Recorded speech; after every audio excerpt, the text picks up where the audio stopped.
Salmo 56, 3, 4. Mientras escribía este libro, le encontraron a mi esposa un tumor grande y maligno en la cavidad abdominal. Después de 8 semanas de radioterapia, más un mes de espera, el doctor le ordenó un TAC para determinar si el tumor había sido tratado con éxito. El día anterior a la entrega de los resultados del examen, mi esposa se encontraba temerosa y ansiosa por las noticias que tendría horas después. Durante algunos días, buscando confianza para estos momentos difíciles, ella había estado leyendo el Salmo 42, 11, el cual dice: ¿Por qué te abates, oh alma mía, y por qué te turbas dentro de mí? Espera en Dios, porque aún he de alabarle, salvación mía y Dios mío. Volviendo al Salmo 42, 11, ese día, ella dijo: Señor, escojo no estar desanimada, escojo no estar perturbada, escojo poner toda mi esperanza en ti. Después, cuando me relataba esto, me dijo que sus sentimientos no cambiaron inmediatamente sino un rato después. Su corazón recobró la paz una vez que decidió confiar en Dios. David también decidió confiar en Dios en sus momentos de angustia. En el Salmo 56, 3, 4, nuestro texto para este capítulo, admitió que tenía miedo, y no fue presumido ni arrogante, pues a pesar de ser un guerrero muy hábil y valiente, hubo momentos en que sintió miedo. El título del Salmo 56 nos muestra la ocasión cuando David escribió: cuando los filisteos le prendieron en Gat.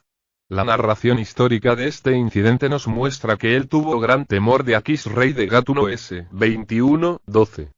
Pero, a pesar del temor, David le dijo a Dios: en Dios he confiado, no temeré.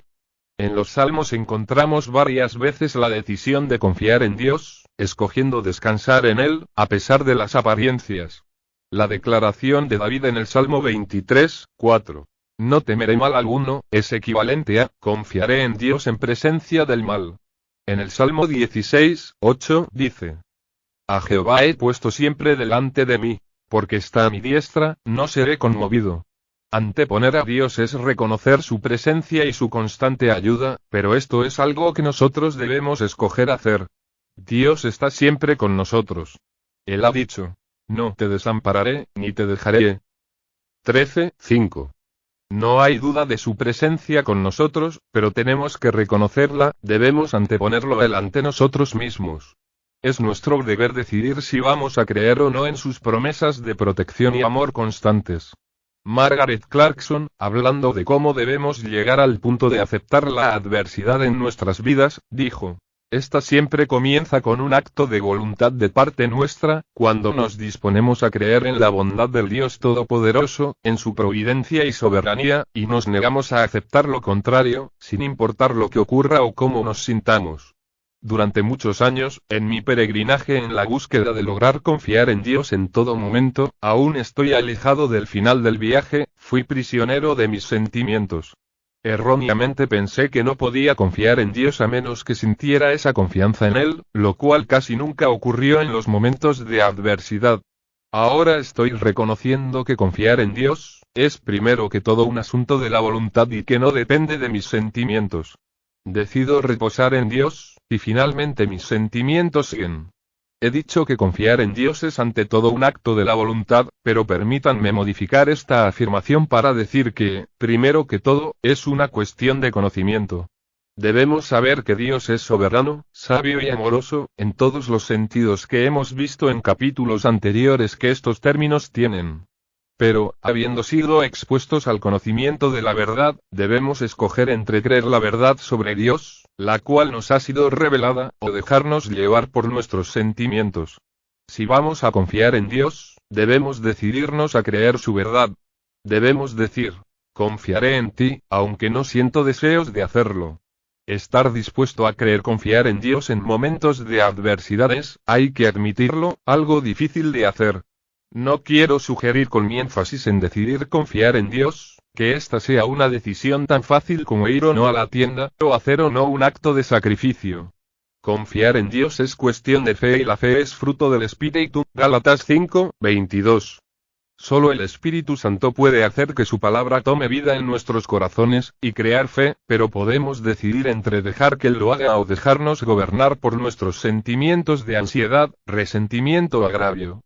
John Newton, el autor del himno Maravillosa Gracia, observó cómo el cáncer mataba lenta y dolorosamente a su esposa durante varios meses. Al recordar esos días dijo: creo que fue 2 o 3 meses antes de su muerte, que me encontraba caminando de un lado para otro del cuarto, elevando oraciones provenientes de un corazón angustiado, cuando de repente me golpeó un pensamiento, con una fuerza poco usual, para el efecto: las promesas de Dios deben ser verdaderas. Seguro que el Señor me ayudará, si estoy dispuesto a ser ayudado. Se me ocurrió que a veces nos dejamos llevar, por un indebido mirar a nuestros sentimientos, permitimos esa tribulación no provechosa, la cual nos exige nuestra acción y paz para resistir más allá de nuestras fuerzas. Inmediatamente dije: en efecto estoy desamparado, pero espero desear sin reserva que tú me ayudes. John Newton fue ayudado de una manera sorprendente, pues durante los meses restantes, se dedicó a sus labores de ministro anglicano y pudo decir: durante toda mi dolorosa prueba, cumplí con todos mis oficios regulares y los ocasionales, como de costumbre. Y ningún extraño hubiera descubierto por mis palabras o miradas que estaba en un problema. La aflicción de tanto tiempo no evitó que predicara cada sermón, y prediqué el día en que murió, prediqué 3 veces mientras ella yacía muerta en la casa, y después de que fue colocada en la bóveda también el sermón de su funeral. ¿Cómo fue ayudado John Newton? Primero, él decidió ser ayudado. Se dio cuenta de que era su deber resistir más allá de nuestras fuerzas una dosis poco común de dolor y turbación. Entendió que era pecado dejarse llevar por la autocompasión. Así que se volvió al Señor, ni siquiera pidiendo, sino indicando su disposición para ser ayudado. Después dijo: no fui sustentado por consolaciones sensibles, sino por haber podido aceptar en mi mente algunas grandes verdades fundamentales de la palabra de Dios. El Espíritu de Dios lo ayudó haciendo que la veracidad de la Escritura tomara vida para él. Escogió confiar en Dios, se volvió hacia él con actitud de dependencia, y fue capacitado para entender algunas grandes verdades de las Escrituras. Su decisión, la oración y la palabra de Dios fueron los elementos cruciales que le ayudaron a confiar en Dios. El mismo David que dijo en el Salmo 56:4, en Dios he confiado. No temeré, dijo en el 34:4, busqué a Jehová y él me oyó, y me libró de todos mis temores.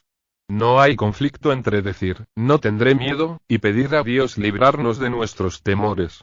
David reconoció que era su responsabilidad confiar en Dios, pero también que dependía de él para poder hacerlo. Cada vez que enseño sobre el tema de la santidad personal, hago énfasis en que somos responsables de obedecer la voluntad de Dios, pero que dependemos del Espíritu Santo para poder hacerlo. El mismo principio se aplica con relación a la confianza en Dios. Somos responsables de confiar en Él, en momentos de adversidad, pero dependemos del Espíritu Santo para poder lograrlo. Una vez más, permítanme enfatizar que confiar en Dios no quiere decir que no experimentemos dolor, sino que creemos que Él hace su obra a través de nuestro dolor para nuestro bien. Queremos decir que nos remontamos a las Escrituras reconociendo su soberanía, sabiduría y bondad y le pedimos usarlas para traer paz y consuelo a nuestro corazón. Significa sobre todo, que no pequemos contra Dios dejando que pensamientos duros y dudosos sobre Él, se alberguen en nuestro corazón. Esto significa que con frecuencia tenemos que decir: Dios, no entiendo, pero confío en ti. Dios es digno de confianza. La sola idea de descansar en Dios, está por supuesto, basada en el hecho de que Dios es absolutamente digno de confianza. Es por eso que dedicamos 12 capítulos de este libro a estudiar su soberanía, sabiduría y amor. Debemos estar firmemente convencidos de esas verdades de las Escrituras si vamos a confiar en Él. También es necesario recordar algunas de las grandes promesas que nos hizo con relación a su cuidado constante. Una de ellas, que haremos bien en guardar en nuestros corazones, es la de Hebreos 13:5, no te desampararé, ni te dejaré. El predicador puritano Thomas Lee destacó que en ese pasaje dirigido a alguien que está a punto de rendirse, el griego tiene 5 negaciones. No, no te dejaré, ni, tampoco, no te abandonaré. Dios nos insiste en 5 ocasiones diciendo que no nos abandonará. Él quiere que nos aferremos firmemente a la verdad de que, aunque las circunstancias puedan indicar lo contrario, debemos creer apoyándonos en su promesa de que no nos abandonará a merced de ellas. A veces podemos perder el sentido de la presencia y la ayuda de Dios, pero nunca las perdemos. Job, en medio de su sufrimiento, no podía hallar a Dios, y dijo: He aquí yo iré al oriente, y no lo hallaré, y al occidente, y no lo percibiré. Si muestra su poder al norte, yo no lo veré. Al sur se esconderá, y no lo veré. Mas él conoce mi camino. Me probará, y saldré como oro. Job 23, 8, 10. En capítulos anteriores hemos visto lecciones sobre las batallas de Job para confiar en Dios, y aparentemente, se debatía entre la confianza y la duda, pero aquí vemos una gran afirmación de confianza. No podía encontrar en ninguna parte a Dios, quien le había quitado completamente la reconfortante sensación de su presencia. Pero Job creía, aunque no podía verlo, que Dios lo estaba observando y lo sacaría de esa prueba como oro refinado. A veces, usted y yo tendremos la misma experiencia de Job, tal vez no con la misma clase o intensidad de sufrimientos, pero similar en cuanto a la incapacidad para encontrar a Dios, y parecerá que Él se esconde de nosotros. Incluso el profeta Isaías dijo a Dios en una ocasión: verdaderamente tú eres Dios que te encubres, Dios de Israel, que salvas. Isaías 45, 15. Debemos aprender de Job y de Isaías para no sorprendernos y flaquear cuando en momentos de angustia pareciera como si no encontráramos a Dios. En estos momentos debemos asirnos a su sencilla, pero inviolada promesa: no te desampararé, ni te dejaré. El apóstol Pablo dice: Dios que no miente. Tito 1, 2. Este es el Dios que prometió: no te desampararé, ni te dejaré. Puede que aparentemente se esconda a nuestra sensación de su presencia, pero nunca dejará que nuestras adversidades nos escondan de Él. Puede que nos deje pasar por aguas profundas y por el fuego, pero allí estará con nosotros. Isaías 43, 2. Porque Dios no lo desamparará, ni lo dejará. Las palabras de Pedro lo invitan a: echando toda vuestra ansiedad sobre Él, porque Él tiene cuidado de vosotros. 1 P 5, 7. Este es un versículo de las Escrituras que nos es muy conocido, y en realidad, bastante. Algunos pasajes de las Escrituras, como este, parecen ser tan familiares y, por lo mismo, tan elementales, que a veces los pasamos por alto. Es casi como saber que 1 más 1 son 2. Eso es para los de primer grado. Pero también resulta ser la verdad más fundamental en matemáticas. Sin esta verdad el álgebra, el cálculo y las formas complejas de las matemáticas no existirían. Retrocedamos y demos una mirada profunda a 1 Pedro 5, 7. Dios se preocupa por usted. No solo nunca lo dejará, este es el lado negativo de la promesa, sino que lo cuidará. No solo está con usted, lo cuida. Su cuidado es constante, no ocasional o esporádico, es total. Todos y cada uno de sus cabellos están contados. Su cuidado es soberano, nada ocurre que Él no permita. Su cuidado es infinitamente sabio y bondadoso. Como dice John Newton: si me fuera posible alterar cualquier parte de su plan, lo único que haría sería arruinarlo. Debemos aprender a echar nuestras ansiedades sobre Él.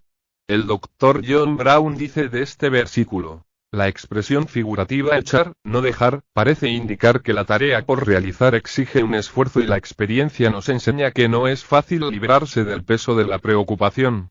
Así que, volvemos al asunto de la decisión. Debemos, por medio del deseo de dependencia del Espíritu Santo, decir algo así como: Señor, escojo echar esta ansiedad sobre ti, pero no puedo echarla de mí. Confiaré en que tú, por medio del Espíritu, me permitirás descargar mi ansiedad en ti, y no llevarla nuevamente por mí mismo. Confiar no es un estado mental pasivo. Es un acto vigoroso del alma, por medio del cual decidimos asirnos de las promesas de Dios, y adherirnos a ellas aún en los tiempos de adversidad que tratan de abatirnos. Hace varios años, me encontré ante una serie de dificultades en solo unos pocos días. Aunque no eran grandes calamidades, por su naturaleza me causaban angustia. Al principio, el versículo del Salmo 50, 15 vino a mi mente: e invócame en el día de la angustia. Te libraré, y tú me honrarás. Empecé a invocar a Dios y a pedirle que me librara de estas, pero como que mientras más lo invocaba, más llegaban las dificultades. Entonces comencé a preguntarme si las promesas de Dios tenían significado real, hasta que finalmente, un día le dije: aceptaré tu palabra, creeré que en tu tiempo y a tu manera, me librarás. Las dificultades no concluyeron, pero la paz de Dios calmó mis temores y ansiedades. Luego, a su debido tiempo, Dios me libró de esos problemas y lo hizo de forma tal que supe que Él lo había hecho. Las promesas de Dios son verdaderas, y no pueden fallar porque Él no puede mentir, pero para alcanzar la paz que éstas ofrecen, debemos escoger creer en ellas. Debemos echar nuestras ansiedades sobre Él. Trampas en la confianza. Así como es difícil confiar en Dios en tiempos de adversidad, hay otros en los que parece ser aún más difícil. Son esos tiempos en los cuales las cosas van bien, cuando, usando las palabras de David, las cuerdas me cayeron en lugares deleitosos, Salmos 16, 6. Durante estos momentos de bendiciones y prosperidad temporales, tendemos a depositar nuestra confianza en ellas, o peor aún, a considerarnos como los autores de tales bendiciones. Durante los periodos de prosperidad y circunstancias favorables, demostramos nuestra confianza en Dios reconociéndolo como el proveedor de tales bendiciones. Ya hemos visto cómo Dios hizo que el pueblo de Israel pasara hambre en el desierto, y luego lo alimentó con maná que cayó del cielo con el fin de enseñarles que no solo de pan vivirá el hombre, mas de todo lo que sale de la boca de Jehová. Deuteronomio 8, 3. ¿Qué pasa entonces con nosotros que tenemos nuestras alacenas y neveras llenas de alimentos para las comidas de mañana? Somos tan dependientes de Dios como lo fueron los israelitas. Él hizo llover maná para ellos todos los días. Para nosotros hace que recibamos un salario regular y que haya muchos alimentos en los supermercados, listos para que los podamos comprar. Él sustentó a los israelitas por medio de un milagro. Él nos provee a través de una externa y compleja cadena de eventos naturales en los cuales su mano solo es visible a los ojos de la fe. Sin embargo, esta todavía es su provisión así como lo fue el maná del cielo. ¿Cuántas veces nuestras expresiones de agradecimiento antes de las comidas no dejan de ser solo un ritual carente de sentido genuino? ¿Cuántas veces nos detenemos para reconocer la mano proveedora de Dios y agradecerle por otras bendiciones como la ropa que vestimos, la casa en que vivimos, el carro que conducimos, la salud que gozamos? El punto hasta el cual agradecemos verdaderamente a Dios por las bendiciones que nos da, indica nuestra confianza en Él.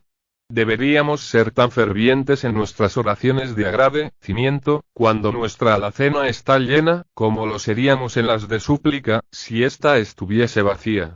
Esa es la forma como demostramos nuestra confianza en los momentos de prosperidad y bendición. Salomón dijo: en el día del bien goza del bien, y en el día de la adversidad considera. Dios hizo tanto lo uno como lo otro, a fin de que el hombre nada halle después de él. 7, 14. Dios crea los momentos agradables y los desagradables. En la adversidad tendemos a dudar de su protección paternal, pero en la prosperidad tendemos a olvidarla. Si vamos a confiar en Dios, tenemos que reconocer nuestra dependencia de Él en toda circunstancia, tanto en los buenos como en los malos tiempos. Otra trampa que necesitamos examinar, es aquella tendencia que tenemos a confiar en los instrumentos de provisión de Dios más que en Él mismo. En los eventos corrientes de nuestra vida, Dios cubre nuestras necesidades a través de medios humanos en lugar de hacerlo directamente. Él suple nuestras dificultades financieras por medio de nuestra vocación, y pone a nuestra disposición personal médico para que nos trate cuando estamos enfermos. Pero estos instrumentos humanos están, al fin de cuentas, bajo el dominio de Dios, y tienen éxito o prosperan hasta donde Él lo permite. Debemos ser cuidadosos y ver a Dios más que a los medios e instrumentos humanos que Él utiliza. En Proverbios 18, 10, 11, hay un contraste muy interesante e instructivo entre el justo y el rico. El pasaje dice: torre fuerte es el nombre de Jehová, a él correrá el justo, y será levantado. Las riquezas del rico son su ciudad fortificada, y como un muro alto en su imaginación. El antagonismo no es entre el justo y el rico en un sentido absoluto, puesto que hay mucha gente que es justa y rica a la vez. Más bien debemos verlo entre los dos objetos principales en los que el hombre deposita su confianza: Dios y el dinero. Aquellos que confían en Dios están a salvo, mientras que los que confían en su riqueza solo imaginan que lo están. Hay un principio mucho más amplio en este pasaje. Todos tendemos a tener nuestras ciudades fortificadas. Puede ser un grado universitario con su tiquete hacia una posición garantizada, una póliza de seguros o nuestro ahorro para cuando nos jubilemos. Para nuestra nación, es la fuerza militar. Todo aquello que sea diferente a Dios mismo en lo que tendemos a confiar se vuelve nuestra ciudad fortificada, con sus imaginarios muros imposibles de escalar. Esto no significa que ignoremos los medios usuales de provisión que Dios nos ha suministrado. Quiere decir que no debemos confiar en ellos. Anteriormente vimos que el salmista dijo, porque no confiaré en mi arco Sal 44:6, pero no siguió con, lo he votado. Poner en una perspectiva correcta el uso de los medios corrientes y la confianza en Dios, es usar los medios que ha provisto. Mientras escribo este capítulo, mi esposa está experimentando un dolor físico, posiblemente un efecto de su lucha con el cáncer. Mientras buscamos un diagnóstico médico experto para saber el motivo de la afección, esperamos en Dios, que de acuerdo con su voluntad, dará sabiduría y guía a los médicos. Aunque respetamos sus destrezas médicas, sabemos que Dios se las dio y que solo Él puede hacer que esa habilidad se destaque en una situación dada. Así que, respetamos y apreciamos a los doctores, pero confiamos en Dios. Se puede depender de los medios e instrumentos humanos solo en la medida en que reconozcamos y glorifiquemos a Dios en ellos. Philip Bennett Power, un ministro anglicano del siglo XIX, dijo: no podemos esperar que nada que pretenda tomar el lugar de Dios y despojarlo de su honor llegue a prosperar. Debemos hacer de Dios el fundamento de nuestra confianza, aun cuando los recursos humanos de asistencia estén a mano. También debemos tener en cuenta que Dios puede actuar con o sin medios humanos, pues aunque generalmente los usa, no depende de ellos. Además, usará frecuentemente algunos diferentes a los que podríamos esperar. A veces nuestras oraciones para ser librados de una dificultad están acompañadas por la fe en la medida en que podemos anticipar algún medio predecible de rescate. Sin embargo, Dios no depende de lo que podamos anticipar. De hecho, por experiencia sabemos que se deleita en sorprendernos con sus formas de liberación, con el fin de recordarnos que nuestra confianza debe estar en Él y solo Él. Otra trampa en la que podemos caer al confiar en Dios, es buscar su dirección durante las crisis más grandes de la vida, mientras que tratamos de resolver las dificultades menores por nosotros mismos. La tendencia a confiar en nosotros mismos es parte de nuestra naturaleza pecaminosa. A veces se necesita una gran crisis, o por lo menos una moderada, para que nos dirijamos al Señor. Una señal de madurez cristiana es confiar permanentemente en Él en las minucias de la vida diaria. Si aprendemos a confiar en Dios en las adversidades menores, estaremos mejor preparados para confiar en Él durante las mayores. Citando nuevamente a Philip Bennett Power. Las circunstancias diarias de la vida nos brindarán oportunidades suficientes para glorificar a Dios con nuestra confianza, sin esperar ninguna llamada extraordinaria a nuestra fe. Recordemos que las circunstancias extraordinarias de la vida son pocas, pues la mayor parte de ella transcurre sin que éstas ocurran, y si no somos fieles y confiamos en lo pequeño, no lo haremos para lo grande. Dejemos que nuestra confianza crezca a través de la modesta experiencia diaria, con todas sus pequeñas necesidades, pruebas y penas, así cuando sea necesario, ésta estará allí para soportar todas las cosas grandes. Una vez le pregunté a una querida hermana que experimentó mucha adversidad, si le parecía tan difícil confiar en Dios en las pequeñas dificultades de la vida como en las grandes, y me respondió que encontraba más difíciles las pequeñas. En los momentos de crisis grandes, ella inmediatamente admitía su dependencia de Dios y se dirigía a Él, pero las adversidades corrientes, trataba de resolverlas por sí misma. Aprendamos de su experiencia y busquemos confiar en Dios en las circunstancias corrientes de la vida. Ya sea que la dificultad sea mayor o menor, debemos escoger confiar en Dios. Tenemos que aprender a decir con el salmista: cuando esté asustado, confiaré en ti. 14 Dando siempre gracias, dad gracias en todo, porque esta es la voluntad de Dios para con vosotros en Cristo Jesús. 1 Tesalonicenses 5:18 Podemos confiar en Dios, quien es soberano, sabio y bueno. Si vamos a glorificarle en nuestros momentos de adversidad, tenemos que confiar en Él. En esto está en juego algo más que experimentar paz en medio de nuestras dificultades o librarnos de ellas. Honrarle debe ser nuestra principal preocupación. Por lo tanto, nuestra respuesta primordial a la dignidad de confianza de Dios debe ser: confiaré en Dios. Sin embargo, hay respuestas implícitas que también son importantes. Estas proporcionan evidencia tangible de que de hecho estamos confiando en Él. Acción de gracias. En el texto de nuestro capítulo, Pablo dijo: dad gracias en todo. Debemos ser agradecidos en buenos y malos momentos, por las adversidades y las bendiciones. Todas las circunstancias, sean favorables o no, a nuestros deseos, deben ser ocasiones para dar gracias. El agradecimiento no es una virtud natural, sino fruto del Espíritu dado por Él. El no creyente no se siente inclinado a dar gracias.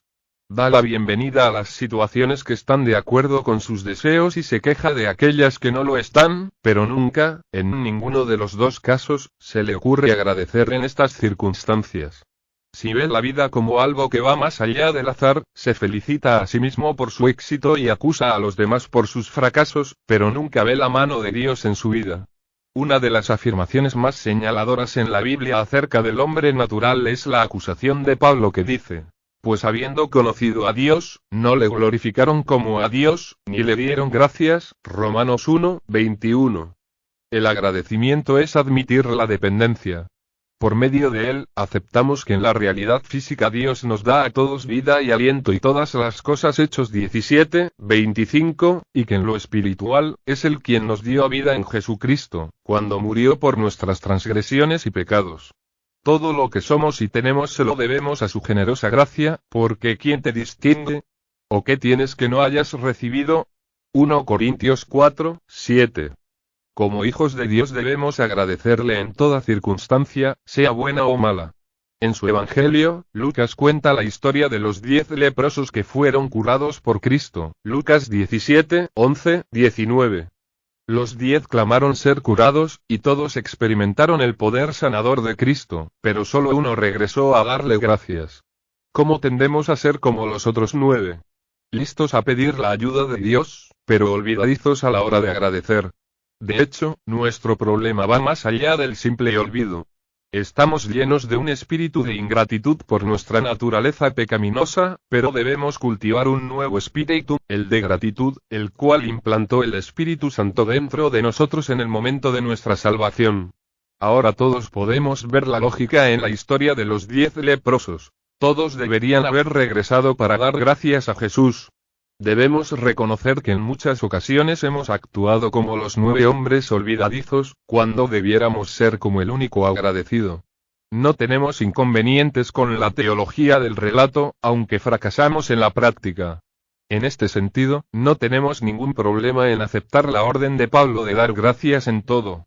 Cuando las circunstancias son malas tenemos problemas para aceptar la instrucción de Pablo de agradecer en todo. Supongamos que una persona es curada de una enfermedad terrible, mientras que otra contrae una de estas. La teología de Pablo es que ambas, como creyentes, deben dar gracias a Dios. La base para agradecer en las circunstancias difíciles, es que todo lo que hemos aprendido acerca de Dios en este libro, su soberanía, sabiduría y amor, siempre han estado presentes en todos los cambios y giros inesperados y súbitos de nuestras vidas.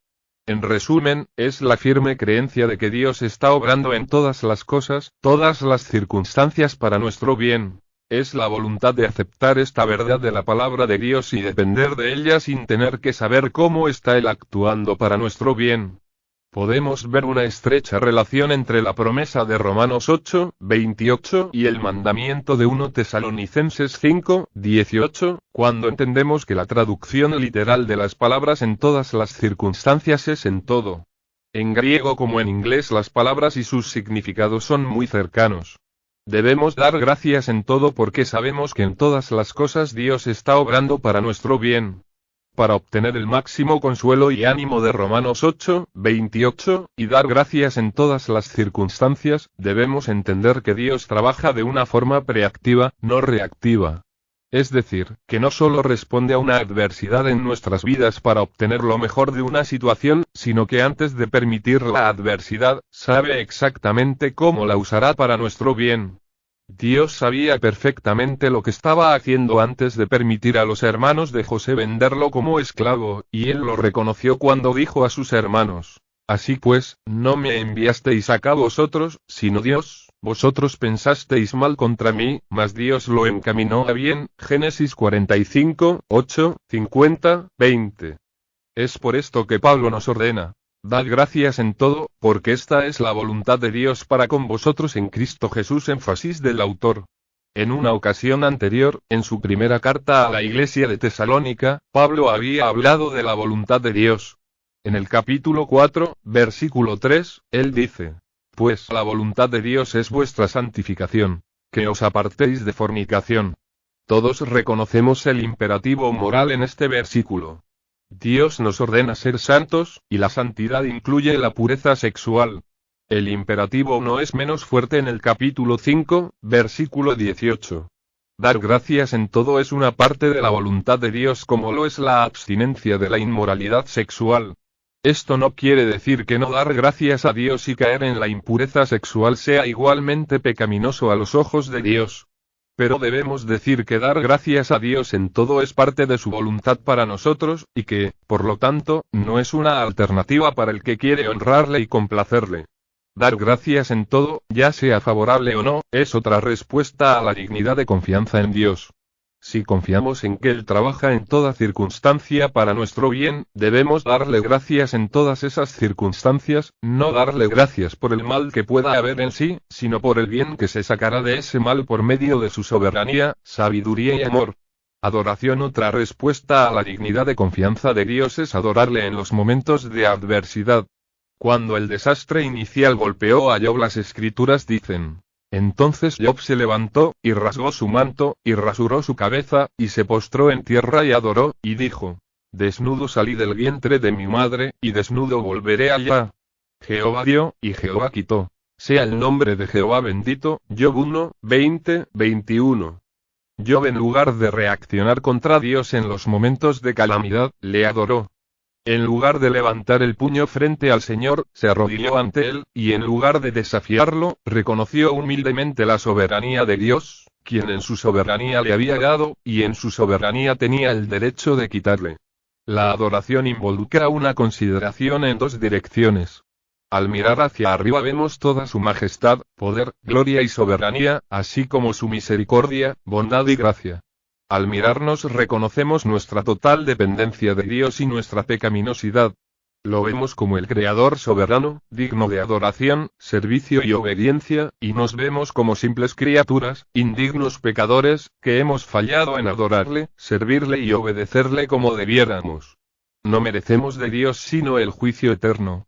Somos sus deudores permanentes, no solo por su soberana misericordia al salvarnos, sino por todo aliento que tomemos, y todo pedazo de pan que tengamos.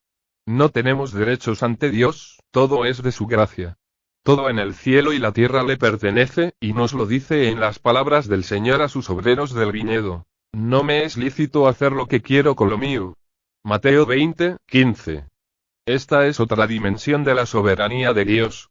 Vimos anteriormente que esta involucra su poder absoluto para hacer cualquier cosa que lo complazca y su control total sobre las acciones de todas sus criaturas. Pero la soberanía de Dios también incluye su derecho absoluto de hacer lo que quiera con nosotros. Que haya decidido redimirnos y enviarnos a su Hijo para que muriera por nosotros, en lugar de enviarnos al infierno, no era una obligación. Esto se debe únicamente a su soberana misericordia y gracia.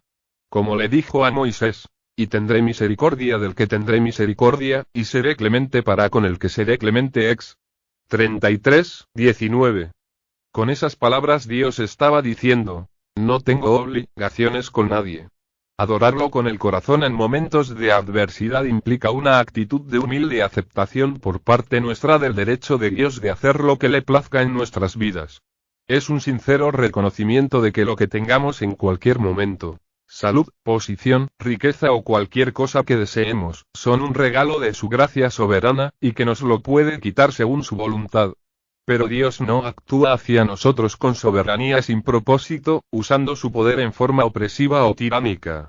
Él ha actuado con amor, misericordia y gracia, y continúa actuando con nosotros en esa forma a medida que obra para conformarnos a semejanza de Cristo.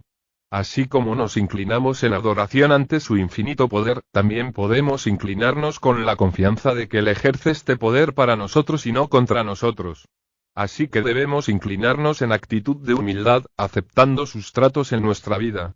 Pero también podemos inclinarnos con amor, sabiendo que esos tratos, aunque puedan ser severos y dolorosos, provienen de un sabio y amoroso Padre Celestial. Humildad. La relación inmediata de pensamientos en 1 Pedro 5, 6, 7 debe animarnos en los momentos de adversidad. Los dos versículos dicen: Humillaos, pues, bajo la poderosa mano de Dios, para que Él os exalte cuando fuere tiempo, echando toda vuestra ansiedad sobre Él, porque Él tiene cuidado de vosotros. Por un lado, hemos de humillarnos bajo la poderosa mano de Dios, lo cual equivale a someternos con espíritu de humildad a los tratos soberanos de Él con nosotros. Por otro lado, debemos echar nuestras ansiedades sobre Él, sabiendo que cuida de nosotros. Las ansiedades, por supuesto, surgen de las adversidades que la mano poderosa de Dios trae a nuestras vidas. Debemos aceptar las adversidades, pero no las ansiedades. Pero nuestra tendencia es totalmente lo opuesto. Buscamos escapar o resistir las adversidades, pero al mismo tiempo aferrarnos a las ansiedades que éstas nos producen. La forma de echar nuestras ansiedades sobre el Señor es humillándonos ante su soberanía, y luego confiando en su sabiduría y amor. La humildad entonces debe ser tanto respuesta a la adversidad como fruto de esta. El apóstol Pablo fue muy claro en cuanto a que el propósito principal de su aguijón en la carne fue desviar cualquier tendencia al orgullo en él. Por eso dijo: y para que la grandeza de las revelaciones no me exaltase desmedidamente, me fue dado un aguijón en mi carne, un mensajero de Satanás que me abofetere. 2 Corintios 12, 7. Si Pablo tenía una tendencia al orgullo, seguro que nosotros también. Por lo tanto, podemos establecerlo como un principio. Cuando Dios nos bendice de cualquier forma que pueda engendrar orgullo en nosotros, nos dará junto con la bendición un aguijón en la carne para oponerse a ese orgullo y debilitarlo. Nos hará débiles de cualquier forma en una o más adversidades, de modo que podamos reconocer que nuestra fortaleza está en Él y no en nosotros. Podemos escoger cómo responderemos a ese aguijón en la carne. Podemos desgastarnos por meses, aun años, o aceptarlo como de Dios, humillándonos ante su poderosa mano. Cuando nos humillemos verdaderamente ante Él, experimentaremos, a su debido tiempo, la suficiencia de su gracia, puesto que Dios resiste a los soberbios, y da gracia a los humildes. Santiago 4, 6. Perdón. La adversidad nos llega muchas veces a través de las acciones de otras personas. A veces, estas acciones hirientes son dirigidas intencionalmente a nosotros. Otras, podemos ser víctimas de las acciones irresponsables de los demás, que aunque no son dirigidas deliberadamente hacia nosotros, nos afectan seriamente. ¿Cómo debemos responder a aquellos que son los instrumentos de nuestra adversidad? La única respuesta, claro está, es con amor y perdón. Nuestra tendencia es acusar a la otra persona, guardar resentimientos e incluso desear vengarnos. He encontrado dos verdades que me ayudan a perdonar a otros. Primera, yo mismo soy un pecador perdonado por la gracia infinita de Dios y la sangre derramada por su Hijo. He herido a otros, tal vez no siempre con intención, pero sí inconscientemente por medio de un espíritu descuidado o por actos egoístas. Eclesiastés 7, 21, 22 dice: tampoco apliques tu corazón a todas las cosas que se hablan, para que no oigas a tu siervo cuando dice mal de ti, porque tu corazón sabe que tú también dijiste mal de otros muchas veces. Mientras que hay una aplicación directa en este pasaje, también hay un amplio principio que habla acerca del tema del perdón.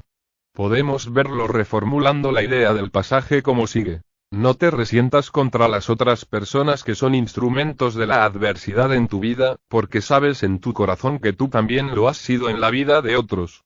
Dios nos pide que nos perdonemos unos a otros, así como Él nos perdonó en Cristo. Efesios 4, 32. Si deseo que Dios me perdone cuando he herido a otros, entonces debo estar dispuesto a perdonar a aquellos que son instrumentos de dolor en mi vida. Segunda, yo veo más allá de la persona que es solo el instrumento, para ver a Dios que ha permitido esta adversidad para mí. ¿Quién será aquel que diga que sucedió algo que el Señor no mandó? Lamentaciones 3, 37.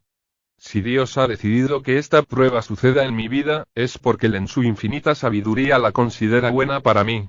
A través de la adversidad, forjada por la otra persona, Dios está haciendo su obra en mi vida. Humillarme ante su poderosa mano es resistir cualquier tendencia a la amargura o resentimiento en mi corazón hacia la otra persona. Aunque sus acciones pueden ser pecaminosas en sí mismas, Dios las está utilizando en mi vida para mi bien. Oración por liberación. Un espíritu de humilde aceptación hacia Dios o de perdón hacia otros no significa que no debamos orar por la liberación de las adversidades que nos sobrevienen. La Escritura nos enseña justamente lo contrario. Varios salmos, por ejemplo, contienen oraciones muy fervientes para liberación de problemas de diferente índole. Pero sobre todo, tenemos el ejemplo del mismo Señor Jesús, quien oró: Padre mío, si es posible, pase de mí esta copa, pero no sea como yo quiero, sino como tú. Mateo 26:39. Mientras el resultado final de una prueba esté en duda, por ejemplo, en el caso de una enfermedad o un hijo espiritualmente rebelde, debemos continuar orando, suplicándole a Dios cambiar la situación. Pero debemos orar en la misma forma que Jesús lo hizo, no como deseemos sino como Dios lo desee. Ciertamente nunca debemos exigir a Dios que cambie la situación. También debemos orar por liberación de los ataques de Satanás. Como ya hemos visto, los ataques de Satanás, como las ofensas de otras personas o las calamidades naturales, están bajo el dominio soberano de Dios. Satanás no puede atacarnos sin el permiso de Dios o ir más allá de los límites permitidos por él. Job 1:12-2-6. Lucas 22:31. No sabemos por qué, en una situación específica, Dios permite a Satanás atacarnos. Pero, a veces las razones que debemos comprometernos en una guerra espiritual para aplicar la orden de resistir al diablo. Santiago 4:7. Debemos orar por liberación y aprender a resistir los ataques de Satanás por el poder de Jesucristo. Pero debemos hacerlo con una actitud de humilde aceptación de lo que sea voluntad de Dios. A veces su voluntad es librarnos de la adversidad, otras es darnos fortaleza para aceptarla. Confiar en Dios para obtener ingrada para aceptar la adversidad, es un acto de fe, así como lo es confiar en Él para librarnos de ella. Buscando la gloria de Dios por encima de todo, nuestra respuesta a la adversidad debe ser la búsqueda de la gloria de Dios. Vemos esa actitud ilustrada en la vida del apóstol Pablo durante su encarcelamiento en Roma. Él no solo fue encarcelado, sino que también algunos hombres, supuestamente ministros del Evangelio, en realidad, trataban de empeorar sus problemas con su predicación. Filipenses 1:14-17. ¿Cuál fue la respuesta de Pablo? Que no obstante, de todas maneras, o por pretexto o por verdad, Cristo es anunciado. Y en esto me gozo, y me gozaré aún. Filipenses 1:18. En esencia Pablo dijo: realmente no importa qué pase conmigo o cómo me afecte todo esto, lo importante es lo que le suceda al Evangelio. Probablemente la mayoría de nosotros no ha progresado tanto en la madurez cristiana, porque no hemos alcanzado el grado de desprendimiento espiritual que Pablo tuvo. Todavía importa lo que nos pase. Pero este debe ser nuestro objetivo, y si buscamos oportunidades para crecer en esta dirección, las veremos. Tal vez ocupe algún lugar de responsabilidad en su iglesia o en una organización ministerial.